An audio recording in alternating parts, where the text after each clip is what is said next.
2026 is finally upon us. That means our January hiatus is underway. What this means is there's not going to be any new traditional episodes that'll be releasing in the month of January. In fact, the only two episodes you can expect are 1. Our Q4 catch-up with Movies Us, wherein we discuss the last 3 months of 2025, and 2. The Patreon selected movie at the end of the month. No other episodes are scheduled for the month of January, and we'll begin releasing new episodes on a regular basis starting February 2026. That said, if you like the show, consider supporting on Patreon. Any episodes I record during January, they're going to have an early release on Patreon. I'm already in talks to have episodes on Bottle Rocket, The Neverending Story, and of course, Stranger Things Season 5. So if you don't want to wait till those episodes come out in February, consider supporting on Patreon for $3 a month. You'll get access to those episodes the second they become available, plus a lot of other digital benefits too. In the meantime, Happy New Year, and enjoy the episode. This is Q4 Catch-Up 2025, a co-production between Cinematic Doctrine and Movies Us.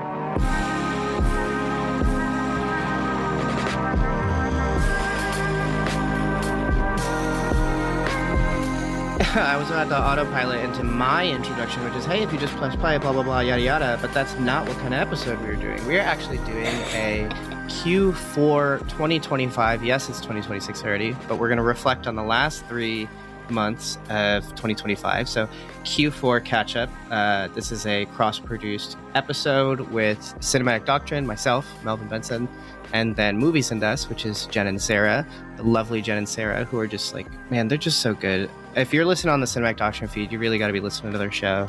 And then if you're listening on Movies and Us, come listen to my show. We're on a break right now, but like we'll be back in February. It's going to be great. But before we kick things off, what's going on, guys? What's up, Jen? What's up, Sarah? Not much. Sipping my warm latte and getting to yap with you both. It's a good time, you know? It's a good day. Yeah, excited to be here to talk about some really good stuff that we were able to watch in Q4. So this should be a fun convo. Yeah, so for the listener, the format we typically do and kind of settled into with our quarterly catch-ups is we're going to kick things off with what have we been just watching? What have we with about 3-ish movies each, whether a modern flick or an older one that we're catching up on. And then at the end, we're just going to talk about whatever's going on because, you know, we're people. We're not just disembodied voices producing content for you, the dreaded C word. But also, it's just nice to catch up. So, hey, why don't we go with Sarah? Why don't you kick things off? What have you been watching? Yeah, so the first thing that I would like to bring to the table is actually not a movie, but the second season of A Man on the Inside. And this is a Netflix show. It is so earnest. It is so lighthearted and fun. Ted Danson is great in the lead role as this like retiree who then wants to become like a private investigator basically and finds himself in all of these kind of zany situations. But what I really love, especially in season 2, is it's just this reminder that like none of us really know what we're doing. Like no matter how old you are, you're just like trying your best in whatever situation you're in, and nobody really has things figured out. And it also shows the different ways to like handle conflict in a really healthy and honoring way, which I really appreciate. So it's a pretty like funny, lighthearted show, but then there's a lot of like depth and meat there as well. So I had a great time with A Man on the Inside. So if you're looking for something lighthearted and fun, consider checking it out. Have you seen On Golden Pond? It's like 30, 40 years old at this point. I think like a long time ago.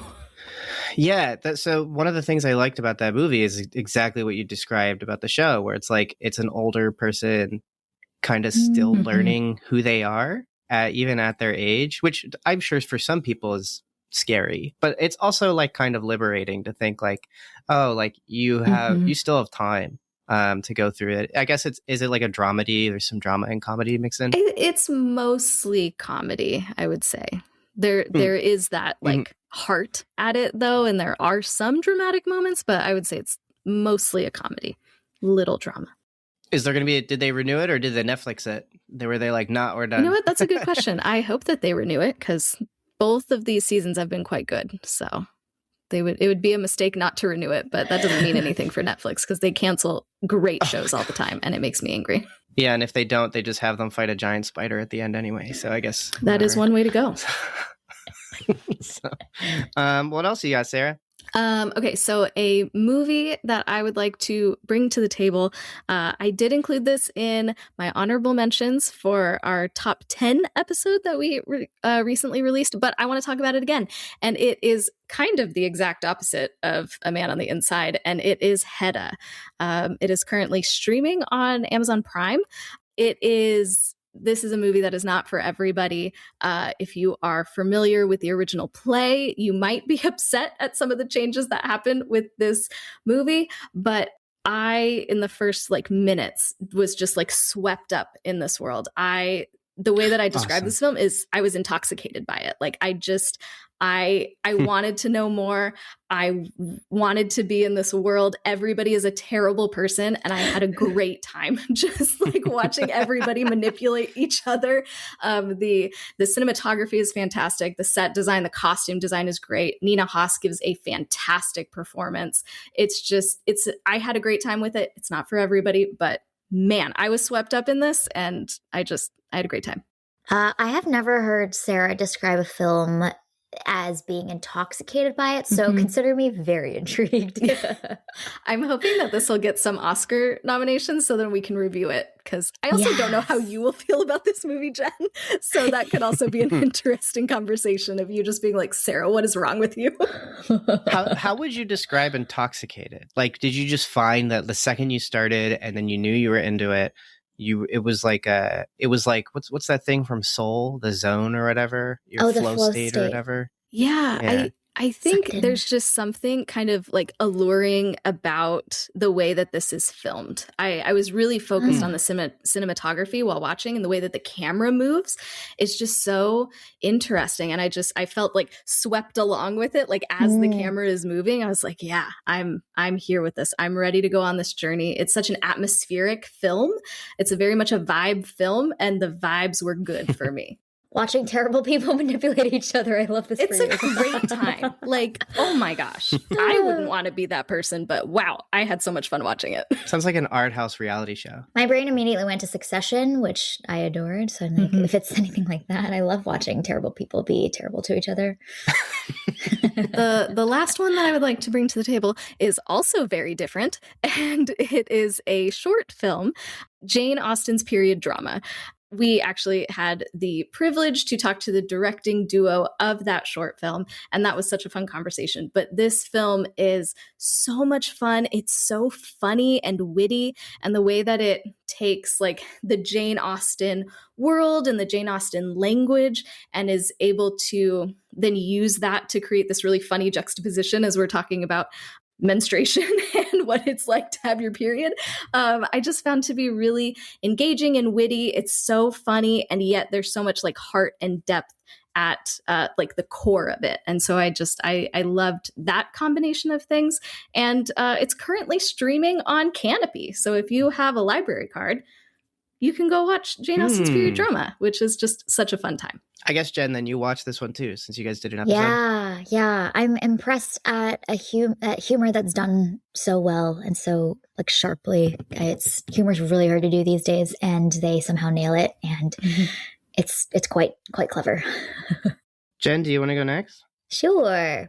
The first thing that I'm bringing to the table is a film, Sorry Baby. It's gotten a lot of exciting attention, which I'm so pleased about. It's Ava Victor's directorial debut, and she also stars in it. It's a Black comedy that covers some really difficult material, with something that happens to the female protagonist in this film, but it's done also with so much tenderness at the same time, an incredible display of female friendship. And I'm just impressed at this this restrained way of telling what is an incredibly emotional story that actually makes it far more emotional to watch this character go on this healing journey that doesn't look the way that you would expect it to look.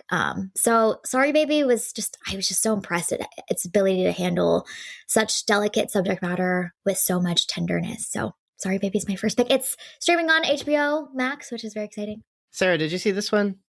I didn't. I sat down to watch it, I don't know, a couple weeks ago, and I was not in the right headspace to watch it. And so I got a few minutes in and I was like, oh, this is not the movie for today.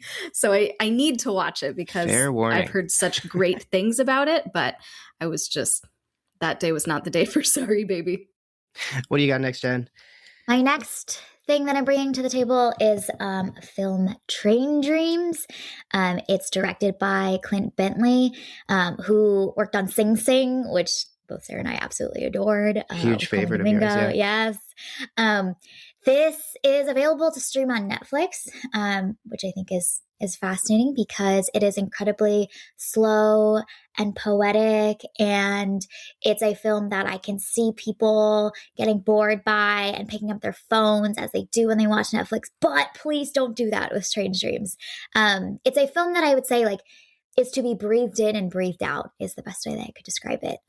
It's slow and contemplative, got Kogonada atmosphere to it, but it's about a small, quiet life lived by a single man living through a lot of ecological and technology change and kind of being thrust into modern life while figuring out like, what is he doing here? And him experiencing loss of all kinds. But there's a lot that's unspoken in this film that I think begged to be kind of like dug deep and uncovered. So I don't know. I think Train Dreams met me at a period of time in my life that was really chaotic and frenetic. And it was like this calming respite for me to watch Train Dreams. So, gosh, that's the best whenever like a movie just just happenstance. It like settles in just right. Yes. Talk about flow state. That is flow state. That's the good stuff. The cinematography in Train Dreams is just exceptional. It's a really beautiful movie. So yeah, just watching it for that alone is worth it. And then what's your last one, Jen? My last thing that I'm going to bring to the table is a docu-series. I'm about halfway through it because I'm like taking my sweet time savoring it. And it's Mr. Scorsese on Apple TV+. It goes through Scorsese's filmography from his early life to the like kind of various phases of his career and his partnerships that have been abundant and artistic for him. There's a lot of really wonderful interviews with Scorsese himself talking about kind of his love for filmmaking, where it came from, his intentions behind creating certain pieces of work. And I love the way that it's edited, especially some of the interview sequences. It doesn't feel incredibly formal and as if like both the documentarian and Scorsese himself are like trying to be on. It's incredibly relaxed, and they include so many outtakes with him. And so he's a director that I absolutely adore and really love so much of what he's excited by and curious about in his work that he's exploring. And it was exciting to just see a little bit more behind the curtain of his psyche and his philosophy on a lot of filmmaking. So I'm excited to keep watching this. But so far, everything that I've seen has been pretty incredible. And yeah, Mr. Scorsese on Apple TV+. What's something new you learned from it that you're like, whoa? Yeah, one of the things that I found really fun to discover is that I'd always known that in his early life, because of his asthma, he was constantly indoors and observing the world around him, which is a huge part of what shaped his kind of like emotional clarity as a filmmaker, is like watching humans be humans and then figuring out how to write that into his movies. But I realized that he's kind of obsessed with overhead shots, which like are throughout his films, but it's because his apartment building when he was younger, his window looked out on the streets. And so the opening shot of Goodfellas and so many of his other films that include these like tracking shots that like always go upwards is kind of because that was his POV for so much of his life, being stuck inside, having to watch the world beneath him go by and all the humans in it that are colliding with each other. So that obsession with overhead shots is something that I thought was really fascinating that came from his childhood woes of being stuck inside. Any questions, Sarah? No, I'm just happy that you're watching this, Jen. As Scorsese's #1 fan, this is absolutely up your alley. So I haven't watched this yet. I am excited to watch this, but I am not Scorsese's #1 fan. So I'm glad that you are. You might be after this, but honestly, though, he's incredible. So I am excited to watch it. I just haven't gotten to it yet. Jen, when are you going to get hair plugs for his eyebrows? Right. If you're his number one fan, like, everyone's got to know. Oh, those things can express 1,000 words. Oh my alone. word, they're huge. Whether you're listening on the Cinematic Doctrine or Movies Us feed, reviews and ratings are the lifeblood of podcasting, so be sure to rate and review our shows on Apple Podcasts, Spotify, or wherever you're listening. So press pause and share your thoughts. We'd love to hear what you have to say. Then press play again, so you can hear the rest of the show. Yeah, what about me? So I was able to see a couple movies these last few months. The first one I saw October 1st, so the second our quarter four started. It's called It Doesn't Get Any Better Than This. It's a found footage in-world horror film that is only going to be screened in theaters. The directors of this independent flick have pretty much said, we're not going digital, we're not doing home video, we're going to partner with theaters every now and then to screen it. And so if you want to see it, you got to go see it in an art house theater, in a local theater, whatever. And that alone is interesting marketing to me. I like the theater experience, and there's something that's just how movies have screened since movies started. So the relationship between that, the creator, the distributor, and then the audience member, to me, I like it. That said, this movie's not that good. It's really in the marketing that makes it interesting. The premise is just that a couple moves into a house with intent to clean it up as a fixer-upper and use it for a horror movie because they like to shoot their own films. And then creepy things happen. They do a seance, this and that, whatever. It's kind of about art. It's kind of about how people engage stuff. So on a meta level, the marketing's clever, but man does not live on FOMO alone. There's a character in it that is one of the most irritating characters I've ever had to endure. Oh man, it's brutal.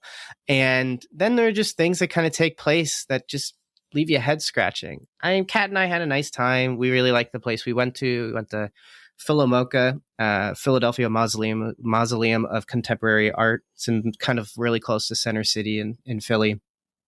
And it's a really nice venue. You basically sit down on pull-out folding chairs, and you're just on the floor watching this movie in a very intimate environment. And in that regards, I enjoyed that. And the film opens up with I'm suspecting a consistently personalized introduction where the director talks to you. He specifically says, I'm excited to be screening the movie again in Philly, in Philomoka. So I'm suspecting, and it's part of the movie. So I'm suspecting whenever he sends it out to certain distributors, he does that. But it wasn't good. So if that whole experience interests you, that I think is worth doing. But the movie, just expect that it's mid to bad, and I landed on the bad side. Have you guys heard of this or seen anything kind of like this or experienced anything like that?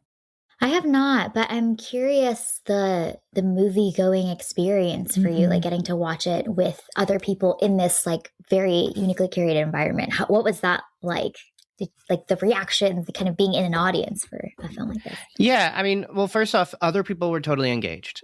Some of the people in the area, I heard gasps, I heard people freaked out, jump, whatever, stuff like that.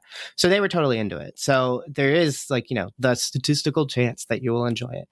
And I think there's truth to the fact that when you are doing some kind of effort to go to see something, that helps contribute to your enjoyment. What is it called? Sink cost fallacy, or whatever it is. So I think that's half of why people like Stranger Things finale, and which I enjoyed and seeing in theaters, but it's not good. But anyways, it's for another episode in the future. But the experience alone was, enjoyable. Honestly, the going out to see a movie experience is so fun. With it really is, people, especially that don't typically watch movies. I got to see Hamnet recently with two friends that don't usually watch movies, and I'm I'm so sorry, guys. Please come back to watch movies with me again. But that experience of going and being excited, and people asking what's this movie about and whatnot, that the tee up for it is thrilling. Yeah, and being out to see it with other humans. And it's such a multiplex thing, but ever since I was a kid, it always feels like I'm walking into a spaceship because like the way the lights and everything are set up. So like I still have that like wonder and magic of the experience, but this movie's entirely in the experience because it's not the movie. If it went to streaming, it would not have any engagement or intrigue. So honestly, good marketing on their part. They should keep it up. So the next one I have is a movie called Occult. This is from director Koji Shiraishi, super prolific. He's constantly producing new material across the horror genre. This one, Occult is kind of considered like a somewhat spiritual successor to his most popular movie, at least here in the West, which is called Noroi the Curse. Are you familiar with Noroi the Curse? I'm not. Nope. Yeah, so Noroi, just in brief, like Noroi is this film about a tape that goes missing, and there's a guy who produces a paranormal investigation show, and he has one more episode that is intended to come out. He's already investigated it, he's edited it, he's put it together, and then he goes missing, and the tape is never found until the movie. And then you're watching the tape of that investigation, and because it's a fully produced episode that went missing, the film gets to have editing in ways that like develop like a mystery instead of found footage, which is typically just linear. And also there can be music and stuff. So it's like, it's very cleverly constructed in that way. Occult, though, it came out like 8 years later, maybe 7. It's not in the same environment, but it's very similar in some of its ways. It's very cosmic horror, very true crime, a lot of mystery, but also more intimate as it follows one person. I kind of just, instead of rehashing my thoughts, just grabbed a couple of my paragraphs from Letterboxd. Are you guys comfortable if I just read this real fast? Yeah, go for it. To pick up where the important paragraphs I grabbed. Occult, like Noroi the Curse, uses in-world filming style to explore a mystery more so than unveil recurrent scares.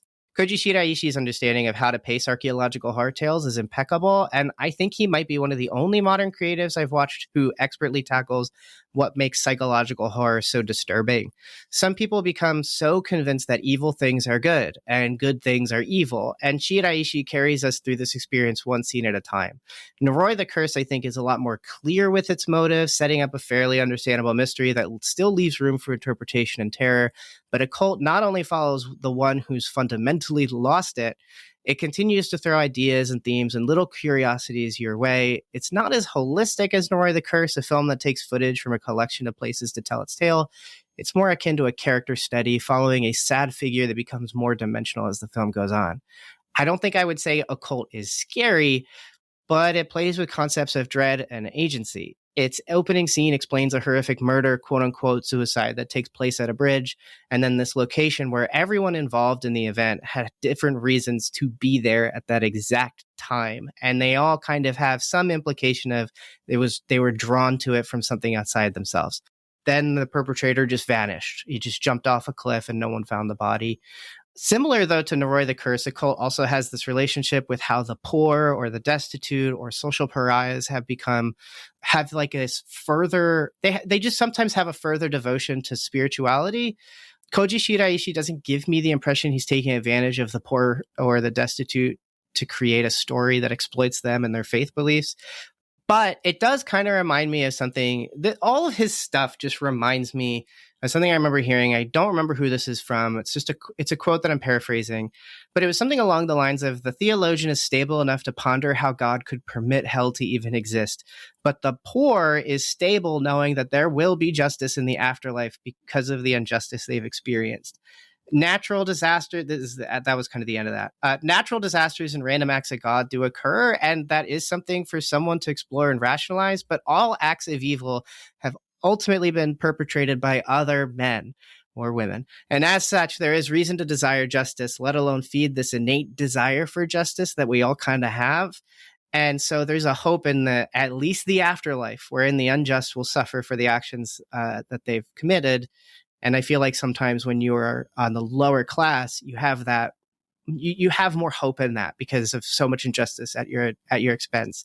I don't really think Noroi the Curse does much with the poor, so to speak, as it does have awareness of it. There's a lot of stuff about cultural differences between those who are stable and unstable. But I do think that both films, especially Occult, are pointedly aware of how one has this desire to rationalize one's life, even down to their suffering. It stresses the need to hope for something better, this desire to achieve confirmation of one's life having value or purpose or meaning. And then as meaning is inferred, so too is nihilism at play, because you're balancing between joyous faith or potential despair.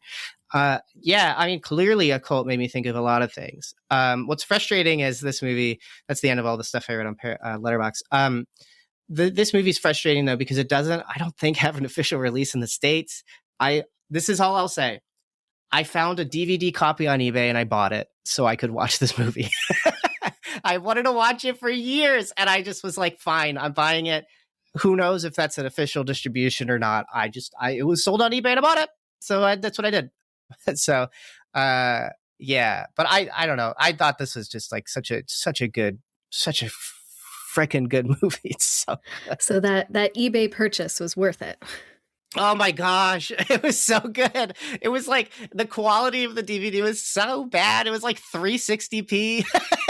It was so terrible. So we'll see. But if it does ever get a licensed full release, not implying that this wasn't, just if it does, and it's a higher quality one, I'm copping that immediately because, man, this movie was cool. Any thoughts, Jen, Sarah? It was fascinating to hear kind of the thought trains that it ignited for you, which I think is really interesting. Having not watched the film itself, like that, the musings and the underpinnings that it sounds like he's woven into the film around the nature of like understanding this world and the different classes of society and how that influences their understanding for justice, and ultimately that we all desire justice, whether it's in this life or in another life, is kind of universal. Is fascinating. So I'm mostly just like now curious what has inspired those thought trains to run. Now that I know, gonna watch me on eBay. Yeah, scouring. I'm so interested in when filmmakers are able to take like an established like subgenre and then like innovate within that. So when you were talking about taking this like found footage type of story, but then innovating that so that you're able to utilize the other filmmaking components to make it a more engaging story. Like stuff like that just fascinates me, how you can take this kind of like established way of doing a film and then introduce some new elements to make it a more engaging story, perhaps. Yeah, he really is impressive. When he stinks, he's bad. But like when he's really good, it's like he's so patient and trustworthy of the audience. So it's good.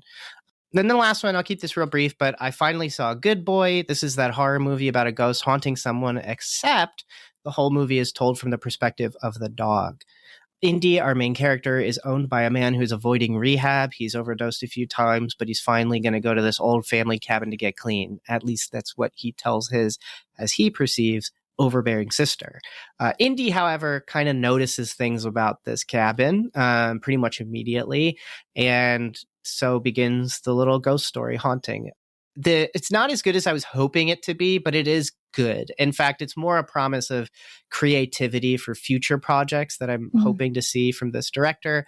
It's often pretty gorgeous. It's not as visually abstract as something like Skinamarink, but it does have a similar disinterest in human subjects in that it just follows the dog and we never see people's faces really. And you just kind of carry on from there. And it's a real dog. It's not digital. So like, it's just got more charisma to it. It has a lot to say, I think, about man's relationship with nature, specifically from the direction of the dog to man, or as I should say, like how humans suspect nature perceives man, if that makes sense. It's just a different direction. It's not a film about people caring for nature. I didn't like the ending. Neither did Catherine. She was kind of about it, but it has its moments. And it's short, so it's absolutely 100% worth watching.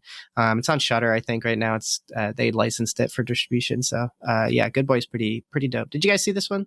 No, it's one that I was kind of interested in though, just because I've heard about it from other friends who are horror movie people, and just the idea of the film kind of being from the dog's perspective, I think is really interesting, and just I haven't seen something like that before. So it is on my to watch list. I just I haven't gotten to it because I'm a fraidy cat when it comes to horror movies. So, got to kind of work myself up into watching a horror movie sometimes. Oh, that's kind of cute. Jen, what about you? No, I haven't seen this yet. If Sarah's a fraidy cat, I don't know what I am. Like a fraidy, like woolly mammoth. Enjoying this episode? Grab that share link and tell your friends. Word of mouth is the most effective way for a podcast to reach new listeners, so don't be shy. Share the episode wherever you can. So we usually try to end our quarterly catch-ups with a section just chatting about like what have we been up to, because we're not robots. We actually have lives. We're not AI. We have actual purpose and agency over our lives and the things we do. So sometimes that doesn't include movies. We like to talk about what else we're up to. But also, listener, this is going to be, as of right now, it'll be the last of the quarterly catch-ups that we're going to be doing. We figured at the very least getting one full year done was a good start to see if we liked doing this together, if we had time.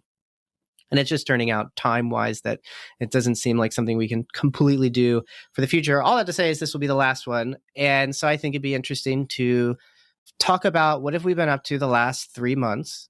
And also, how do we feel about like how we did this year with this little thing? Was it a fun sideways thing, whatever, side quest thing? Yeah, let's start with, I guess we kicked it off with Sarah last time. Jen, what you been up to and how you been feeling about the show? Yeah, I'll kick us off. So, last 3 months, I think I mentioned earlier when I was talking about train dreams that life's been a little cray.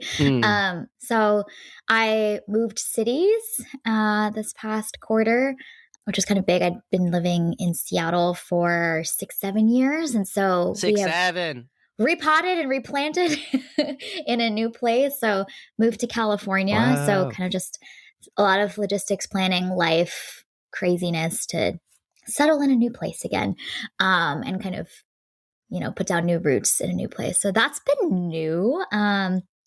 I'm excited with this new LA chapter in my life to get to just explore so many like smaller independent theaters around LA. There's just so much happening in this medium, in this industry that we get excited about. So just excited to see more of this giant sprawling city with lots of really terrible traffic.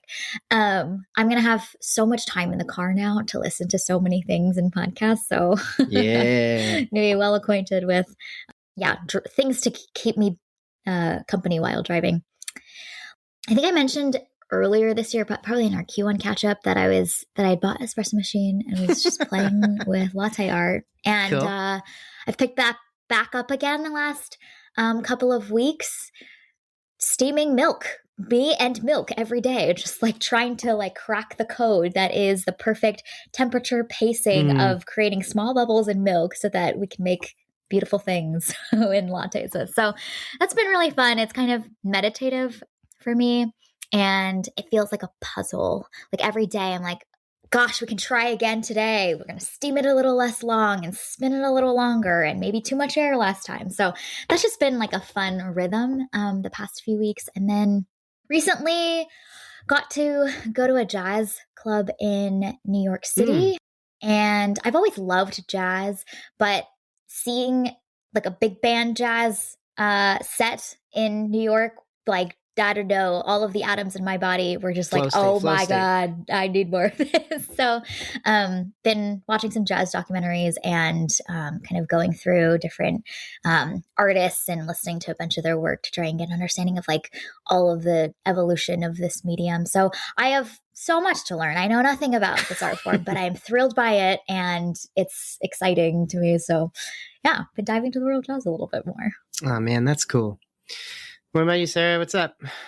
Yeah, I think the biggest thing in Q4 is I decided to go back to school and get my master's. And so that is just kind of a wild thing that I have now started. And so I think especially in Q4, it was a time of like letting go of things so that I could make room for this new school journey. And so it was just interesting reflecting on some of the like freelance things that I needed to let go of that had like sustained me over the last 5 years. And just kind of feeling like end of a chapter closing, and like kind of like starting a new thing in 2026. So that was wild. Another kind of big podcast related thing that Jen and I have done is we have joined the Movie Archer podcast network.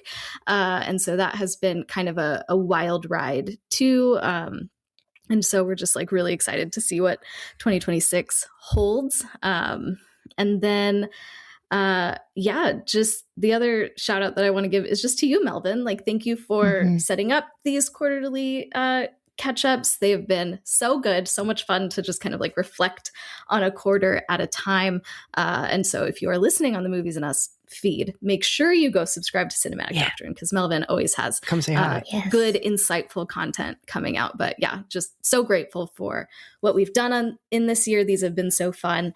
And yeah, so thank you for setting this up, organizing this, kind of spearheading this. It's been a great time. Yeah, thanks, Sarah. And thanks to you guys for I am aware of my social media presence. And so knowing that this year we partnered to do this, I'm thankful for you guys continuing to do the show with me post, let's say, September.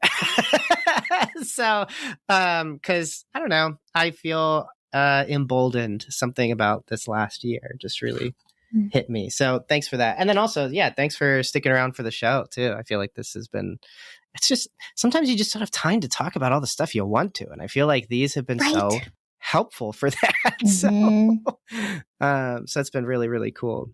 As for me, what have I been up to? Well, as people know, I'm a store manager at a popular, very huge retailer. So holiday is just insane. But it was great. Like, it was a really, really, really good learning experience. I'm not going to just use corporate speak language, LinkedIn jargon to talk about it, but it really, really was like a really good, edifying time. And I also learned a lot more about, so think of it this way, you know, when you work out or exercise, and then there's going to be this moment out in normal life where you realize, oh, that thing I just did with my body was super easy.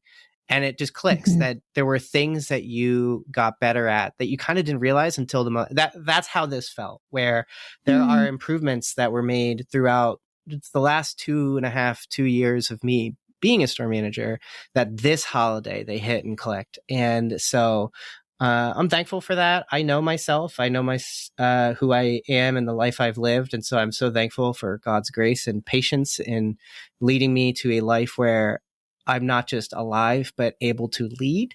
And I think that that has been really just, man, I haven't been able to rest the last quarter. You guys asked me this before we started recording, but I can tell you, like, I feel at rest with a lot of things because of how things have been. Love it. I love your line. I did not get rest, but I am at rest now with a lot of things. And amen to that. That is amazing. That's amazing. Yeah. So good.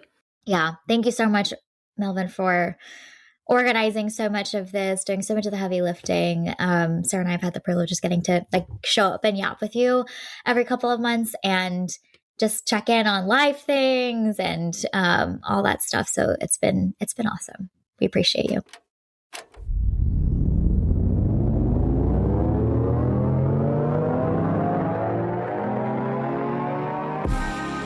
Well, hey guys, if you're a fan of Cinematic Doctrine, you're listening there, y'all got to go check out Movies and Us. They cover a way more prestigious stuff in terms of what's modern releases. And so if you're someone who likes to keep up with, let's say, 2026 movies that are coming out, a lot of directors coming out with movies this year. Spielberg's back. And then if you're from Movies and Us, I'd love to have you guys come on over to Cindoc.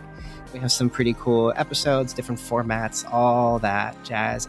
Any final things you'd like to say with the sign-off, Jen, Sarah? No, I think the biggest thing I want to say is just thank you. Yeah, it's been awesome, and we did a full year of this cool new concept, and the concepts and the premise and the format has been so amazing. So yeah, definitely go check out Melvin's show. I have to say our conversation about Joker, the one with Lady Gaga in it, fully very fascinating and so layered. So if I think it's a great representation of the kind of thoughtfulness and insight you bring to film and what it all means and what it says and what that says about us as humans. So in particular, I think back fondly on that conversation too. Any sign off, Sarah? Yeah, just everybody, thanks for listening. I hope that we have a lot more great movie conversations in 2026, because like Melvin said, there's a lot of big movies coming out. Crazy. So there's going to be much to discuss in this year. And so I'm so grateful for, obviously you, Melvin, but this larger film community that we are part of, and we can have such great conversations about this medium.